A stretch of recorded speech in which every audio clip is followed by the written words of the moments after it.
Now student, the emperor's new clothes के words meaning note down करेंगे आप। सही है बेटा, आप 3 कॉलम्स ड्रॉ करेंगे जैसा कि हम फर्स्ट चैप्टर में भी कर चुके हैं ना।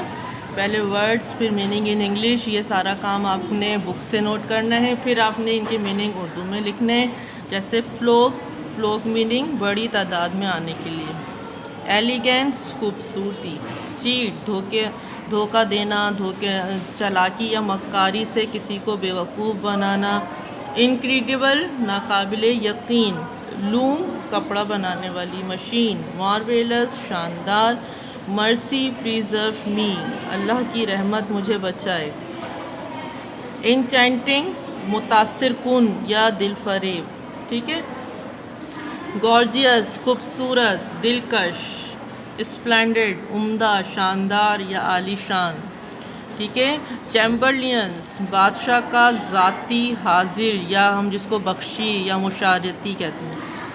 स्टूप डाउन बेटा सर झुकाना या एहतराम से झुकना, जैसे बादशाह के आगे सब सर झुका के खड़े हो जाते हैं ना। वीव जोलाहा यानी कपड़े बनाने वाला, काउंसलर्स मुशीरान यानी एडवाइज़र्स, कॉर्टियर दरबारी, प्रीटेंड दिखावा, प्रोसेशन जुलूस।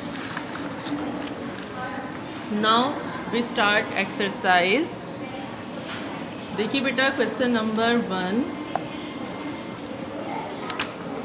बुक पेज 12, ठीक है। बुक पेज 12 पर आए, आपने क्वेश्चन आंसर देखें। अच्छा देखें, आपको ए में दिख क्या है, ये आपने सिर्फ़ और सिर्फ आपसे जो हम क्लास में जब चैप्टर पढ़ते हैं तो जिस तरह से क्वेश्चन करते हैं ना, ये समझें ये वो क्वेश्चन है, ठीक है। तो ये हमने क्वेश्चन अटैम्प्ट नहीं करने, हमने इनका बी पार्ट अटैम्प्ट करना है, answer these questions.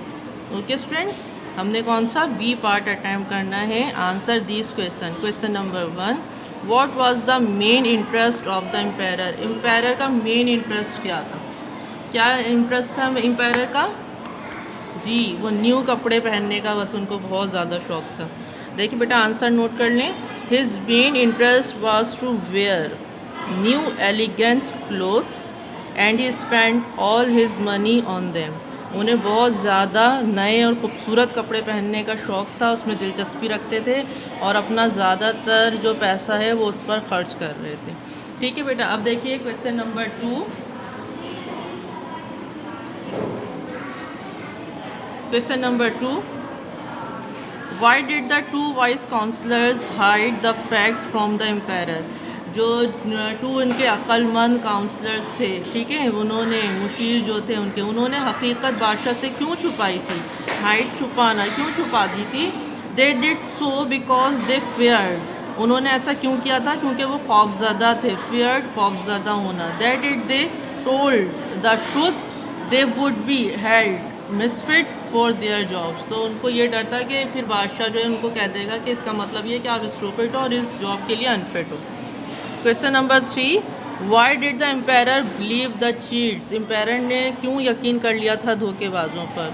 He believe the cheats because he feared that he himself would be thought misfit for being a king by his people.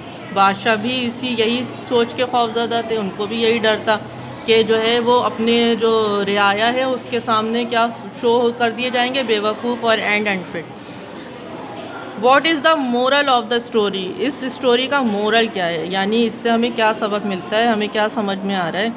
अच्छा, इस आंसर को हमने 2 पार्ट में लिखेंगे। A, we should not be blind faith in people, हमें लोगों पर अंधा एतबार नहीं करना चाहिए, ठीक है। B, children can not be force to hide the truth, और कभी भी बच्चों को स्पेशली फोर्स नहीं करना चाहिए कि वो सच को छुपाएं या झूठ बोलें। How many main characters are there in the story. इस स्टोरी के मेन कैरेक्टर कौन है। The 2 cheats and the king. A, the 2 cheats, B, the king, ठीक है। Okay student,